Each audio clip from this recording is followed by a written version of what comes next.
welcome to Inside Straight. I'm Kelly Mazza, your co-host. As you can see, I'm flying solo today, so bear with me. And Larry is, as we speak, on a plane to meet with some producers in New York. It was very last minute, very fast-paced to get it done, but hopefully we're one step closer to getting The Life out as a series. So I'm using his teleprompter notes today, heaven help us, but I'm going to try to get through all of this. So bear with me, and here we go. So we have some comments first. Jeff from Miami, he's saying the NBA is good, college football better, NFL great, college baskets, bad. But it's really too early for the college baskets. It'll get better as we go further into the season. Last night we were 2-1. Jane from Arizona. This would be a question that Larry picked. Kelly, are you in any shows other than this one with Larry? Well, as we can tell, I'm very nervous. I spend most of my time behind the camera doing other things, but I have had the opportunity when he was filming The Irishman to sit with Martin Scorsese and watch through his lens as he filmed. And I have to say, the man is brilliant. He noticed things that I didn't pay attention to, thus I'm not him, but as he panned the camera around the room, they held too long on a marble wall. And he said, the audience is not paying to see this marble wall, we're paying to see the hit that's coming. And a little side note, at his house, he keeps TVs going all the time, no sound. And he says as he walks through the rooms, he just watches camera angles. And he goes, sometimes I find an angle I have forgotten about that will work for a project I have now. I also was a bar patron when Larry did The Perfect Murder. But mostly I did things like the Life talk show that he had. It ran 2 seasons. We stopped at the 3rd because Terry Winter started writing the script for The Life. But I did all the setup, the management, coordination, all the things that go on behind the scene. And years ago, I did a TV commercial. So this is kind of new for me to get back on and talk to the camera, especially solo. All right, so we're gonna try to get to it. Friday night, North Texan over was a win. Washington State -3.5 was a 2-goal bar win. Both of the games were upped during the day to 3 bars. So those 2 were winners. On Saturday, we had Baylor -2.5. That was a win. Wise Guys won Tulane. We had Navy, not so good for us. Over California, 3 gold bars. That was a winner. Big profits there. Tennessee was 4 gold bars. That was a loss, but it was a hard-fought game at the end. At the second half, Georgia adjusted better than Tennessee. Missouri was a 2 gold bar win. The Utah game was 2 gold bars, and that was a loss. The Friday free play picks were 2-1.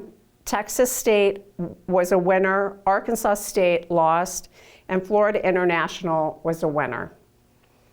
In the fight, Amanda Seriano really got robbed of that fight, and it cost a big parlay. Moving on to Saturday, Louisiana Tech and Florida International, both were gold bars, both were at +14, and both were winners. South Florida, we had stated in the analysis that clearly South Florida was the better team. The win was 59-24. Liberty, a loser again. We have missed with this team all year. You think by now we would have learned. James Madison, 2 gold bar win. Over North Carolina was a loss. Over SMU was a big 3 gold bar win. Good profits there. Hopefully you played there. UNLV by 21, 3 gold bars, that was a win. We bought a half a point. If you've heard, I know you've heard about us buying points. in Memphis. They had a powerful offensive rating. The game ended at 53-18, 2 Gold Bar win. The Iowa Crew lost on under in the MSU-Illinois game. Moving on to Sunday.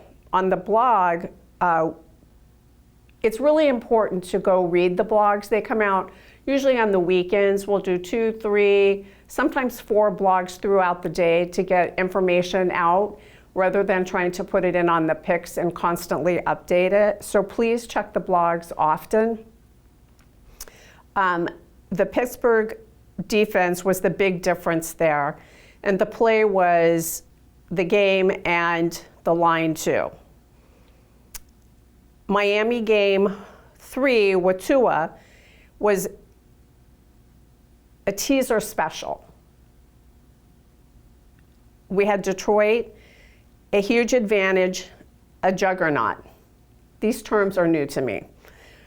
So that kind of information is out there on the blog. Also, we had the buyback on the we had the buyback on the Green Bay totaled, and that was a big win. For Sunday's picks last week, the Wise Guys had a loss with the New England and under. As mentioned, we had an IS play and a money line on Pittsburgh with the win. We have already stated that that was going to be a tough fight for the game. It was a 2 Gold Bar pick. Miami, the momentum and our numbers on Miami's side suggested that Miami was going to win. It was 34-19. Detroit, totally a one-sided game. The Lions won by 52-6. Definitely one-sided. Wise Guys, they hit Seattle plus 6.5. We did not agree, but it won. If you logged on last night, Central Michigan won with the money line as well. Thursday night, this coming Thursday night, we are picking under 37.5 with 2 Gold Bars in the Pittsburgh-Cleveland game.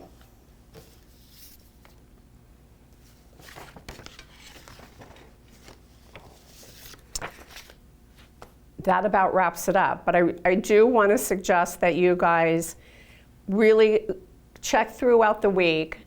Even though Larry's gone, he'll be picking the games up north and sending them to me, and I will get them on as soon as I receive them.